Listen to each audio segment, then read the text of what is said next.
We're talking Major League Baseball for Wednesday, May 10th, and we're also going to have some predictions in there for Thursday as well. I've got our BroThrow baseball analysts, Jake and Andy, here with me today, and we're going to give you some of our predictions for these games. So what's happening, Andy? What are the major picks you're going after tomorrow? Well, I've got a few of the games lined up. They get started pretty early. I think the first game is around 11:15 or 11:30 Central Time. And the first game I really wanted to talk about, I know, Jake, you're probably pretty excited about this one, is the Pittsburgh Pirates versus the Colorado Rockies. Now, first, I came in thinking I was going to go Pirates. They're a minus 150 home team tomorrow. They got Rich Hill on the mound versus Anthony Sensatella for the Rockies. I've been big on the Pirates all year, and I really wanted to take them as a heavy favorite. Remember, one of my rules is don't be afraid to take the favorite, and I've got Pirates minus 150 written down here. But as we were prepping, they just got their ass beat 10-1 by the Rockies. I'm looking, they're 2-8 in their last 10, and I'm pretty sure I'm making my lock of the day now, the Pirates over. They can't stop another team, and I think they're about to get hot with some runs. I wouldn't be afraid to say that this would go over 10-11. I'm thinking a final score of somewhere like 10-5. I mean, Pittsburgh has definitely been one of the most surprising teams in all of baseball this year. No one really expected them to do anything much, and we're like a quarter of the way into the season now, so I think it's fair to say that the starts that we've seen by some of these teams might start to be looking more and more legit. I don't know if I'm willing to say that the Pirates are a playoff team yet. I still think they're going to fall off. We'll see what happens when it gets to the trade deadline. Are they going to be buyers? Are they going to be sellers? But I think that for right now, they're legit. I definitely like Rich Hill against the Colorado Rockies. I don't know how good they are against left-handers, especially away from Coors Field. I would go with you on the over, except I don't know how many runs the Rockies are going to score. I would just take the Pirates minus 150 in the spot all day. Yeah, they lost this most recent game, but baseball, long season. 2 out of 3 ain't bad in this series. I'll take the Pirates. Next game I want to talk about is another banger. It's going to be the Guardians versus the Tigers. Two teams that cannot score. Put me down for the under 7.5. And to boot, you've got Eduardo Rodriguez on the mound for the Tigers tomorrow. He's a top 10 pitcher this year. He's lights out. He's going deep into games. He's striking everybody out. The Indians are starting batting field. The Tigers are struggling against right-handed pitchers for the season. They're batting about 220. But right now, I'm watching every Guardians game on TV, and they struggle to score. Tonight, they won 2-0. They're keeping the games low, but I think they struggle against Eduardo Rodriguez. Give me the Tigers plus 130 and under 7.5. Yeah, Rodriguez got the 5th best ERA in all of baseball. 39 strikeouts and 44 innings pitched, basically due for a strikeout an inning. And as you said, the Guardians' offense is leaving a lot to be desired, especially with guys like Jose Ramirez swinging the stick on that lineup. So I think the under is a good call in this game, basically based on the strength of how well Rodriguez is pitching and the relative weakness of the Tigers' lineup. I think Rodriguez is not going to give up more than 3 runs. So, yeah, Tigers win that game 4-3, and everybody's happy. Plus money, too. It's hard to find a team that you feel confident with plus money. So when I see a plus 130, I'm thinking the Tigers should have been the favorite. Especially getting the ace at plus odds, I think is a good look almost all the time. Versus a rookie pitcher. Who knows what could happen. So I think we're on the same page there. There's a theme for today. We're staying under 2 more teams. Well, one of them that is the worst scoring team in baseball, the Miami Marlins. I'm going Diamondbacks under 9. The Marlins are last in the league in runs. Edward Cabrera is on the mound for the Marlins. He's got 20 Ks in his last 2 starts. He's electric. If he can get through without walking people, he's going to be tough to score against. I am a little concerned about the Arizona bullpen. I've been riding Arizona. I've been riding the under all year. In these last few games, they've given up quite a few runs in the 8th and 9th inning versus the Nationals. They squeaked one of those out, but anytime someone scores 5 runs in the 8th, that's really not good for the over. That's not good for the under. Yeah, Cabrera throws absolute gas. He's one of the big up-and-coming pitchers. Miami's pitching staff is just awesome. Even though they lost guys to free agency last year, they just got young guys to replace them and keep throwing heat. Merrill Kelly pitching for the Diamondbacks, you said, an exact doppelganger for Chris Elliott. It's honestly freaky. He looks exactly like the guy. But I'm going to take the Diamondbacks in this spot. I think Cabrera, as you said, back-to-back games of amazing strikeout pitching. I don't know if he can keep it up 3 in a row. I think he's due for a regression spot. Not going to pitch as well. A lot more contact going to be initiated. I think Diamondbacks going to put up enough runs to get the job done in this game. So you taking the Diamondbacks straight up? I'm going to take the Diamondbacks Laying straight some up. juice? Yeah, I'm going to take the Diamondbacks straight up and pass on any over-unders on this game. Next one I got, I'm going Cubs money line. I've got it at even money on BroThrow at -100. Look, I got 2 words: Justin Steele. I am a huge Justin Steele fan. I've drafted him on almost all my fantasy teams, and he just gets it done. Now the Cubs and Cardinals, huge rivalry. I think the game's tied right now, 4-4. We'll see how that one goes. I've been riding the Cubs all year. The Cardinals have been atrocious. Their starting pitching has been terrible. I just don't see how the Cubs are not a huge favorite here. On BroThrow right now, the run line isn't posted, but I will probably also be taking the -1.5. I'm going to hammer the Cubs. The Cardinals have played them pretty tight, and I think the Cubs are due to explode on them. Yeah, I think the line is maybe a little bit skewed because the Cardinals are throwing a lefty out there, Jordan Montgomery, who's a pretty good pitcher in his own right. Cubs lineup is not the best against the lefties. They definitely are better against the righties so far this season. So I think maybe that's where a little of the juice is going. I like the Cubs. I'm a huge Cubs fan, so a little biased pick here, but I think the Cubs definitely going to take care of business. As you said, Justin Steele is probably the favorite for NL Cy Young at this point. He's been absolutely lights out, got filthy stuff. I'm excited to see this rivalry game, nationally televised game. I expect for him to go out and put on a show. So give me the Cubs absolutely in the spot. Now we're finally going to get into some teams that can score some runs, some teams that have been hot. I'm going to go with Braves, Red Sox over 10. These teams just keep putting up runs. The Braves, my Atlanta Braves, do not have a weakness. Iglesias is back in the bullpen. Now their middle relievers, Mentors, they're getting taxed a little bit, so they've been known to give up a few runs there. The Red Sox and the Braves are 2 and 3 in slugging percentage right now.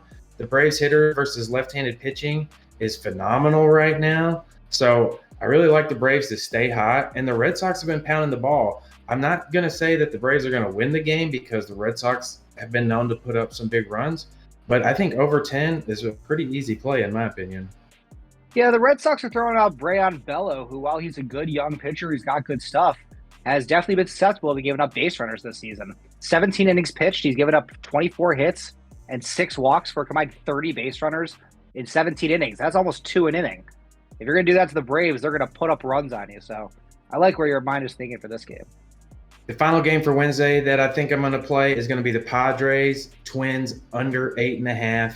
I've been riding Pablo Lopez all year. His record and his numbers don't show what he's been doing when I would use my old-fashioned eyeball test. He looks electric out there. The Padres have been struggling, and I say struggling, they're not living up to their potential. You look at the record, they're about 500. They're doing pretty well. They're winning some tight games. They should be a lot better than they are. It's in Minnesota, and in my mind, it's always cold in Minnesota. The ball doesn't tend to fly as much in Minnesota. The Padres are batting about 215 versus righties, and I think the Twins they're 225-ish versus righties. That's not a recipe for a lot of runs. Seth Lugo on the bump for the Padres. He's not the best, but he's been able to keep damage low. So all things considered, I think I'm just going to take Padres under 8.5. I think that's one I'm going to have to disagree with you on there. I don't think Seth Lugo is necessarily a great matchup against Minnesota. Minnesota's got a lot of power hitting right-handed hitters, and they can cause some damage, hit them for a few bombs. Not to mention that San Diego, ever since they went to Mexico City and had that home run of Palooza, their offense has been pretty on fire. In the 10 games since Mexico City, only 3 games since, and they scored under 6 runs. They've been able to put them on the board, and I think they're going to stay hot, and I kind of like the over on this one. I might have to take your action on BroThrow. And I think that's a good time for me to jump in and remind everybody who's watching, you can sign up for BroThrow for free from any state in the US. Play with Cash App, Venmo, or PayPal. The link to sign up is in the comments below. You just click that. It just takes a minute to sign up, and you'll find the best odds anywhere online on BroThrow. And for a bunch of games and matchups, you can get plus 100. But again, if you want to sign up, just click that link below, and you can start making bets today. But Andy, I'm going to let you carry on with Thursday picks. Yeah, Thursday there's a limited slate. I think there's only 6 games, and they're scattered throughout the day. The lines aren't officially out yet, but as I'm scouring over these games, there's a few that stand out to me. I'm going to go back to the well and talk again about the Padres. I think I'm going to ride the Padres under again. You have not sold me on the Padres scoring these runs. Minnesota is far from Mexico City, an entirely different stratosphere. The ball does not fly out of Minnesota, and we've got better pitchers on the mound. Yu Darvish instead of Lugo, and then Bailey Over has a sub-1 ERA right now. He's just now getting back into it, but he finished the season pretty strong last year, and I think he's ready to take that next step. So I'm going to stay on the Padres under. Yeah, I would take the Twins in that game. I'm not as high on Yu Darvish as many other people are. Granted, due to the fact that he was on the Cubs and I watched him pitch, due to the fact that he choked in Game 7 of the World Series, due to the fact that he's choked in World Baseball Classic, but whatever. It doesn't matter for that one game against the Twins. What does matter, Bailey Ober, one of the rookie pitchers, young sensation, really, really great pitcher, fastballer, fireballer. I don't know the Padres may be able to keep up with him. He's got great stuff, and I'm going to bet on him to continue. I like the Twins money line. Another game that jumps out to me, two terrible teams that have been getting pummeled, but they've been scoring runs. White Sox, Royals, over. I bet the under the other day, and the White Sox scored 11 runs in the second inning.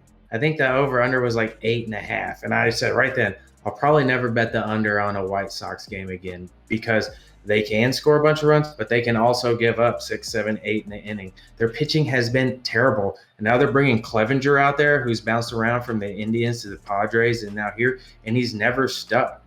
I also, Singer, it's got like a 9 ERA at home. I just have the utmost confidence that this game will be over. Yeah, Singer has been around for a while, and he gets a lot of strikeouts, but he gives up a lot of hits and runs.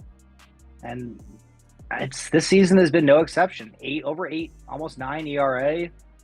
White Sox lineup is pretty potent. Their pitching is terrible, but their lineup is potent. I think the over is probably a good look here. Absolutely. But it's going to be high. It's going to be like 11.5.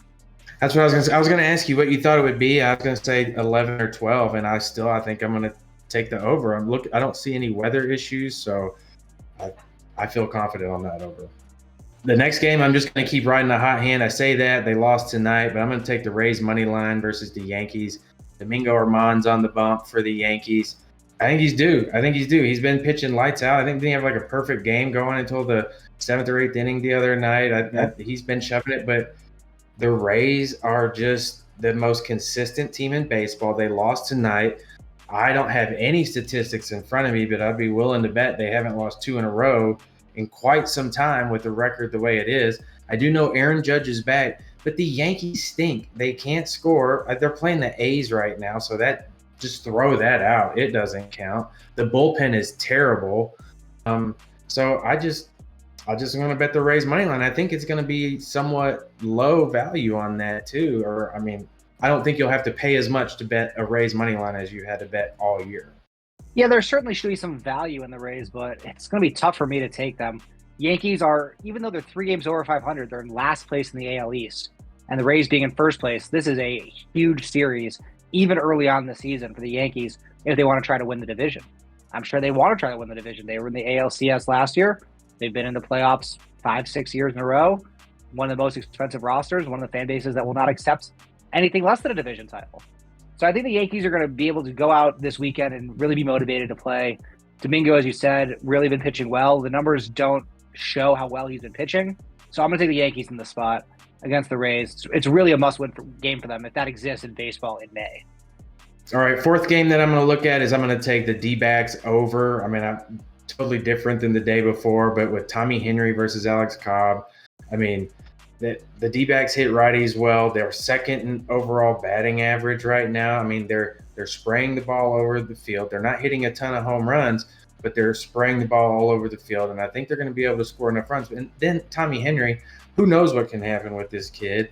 And I just think that if the Giants can score a couple here, which I'm pretty sure they can on Tommy Henry, and like I mentioned before, the Diamondbacks bullpen has been subpar this last week. So, it could be a tight 1-0 game going into the 6th, and it could still hit the over. So I think I'm going to ride the over with the Diamondbacks.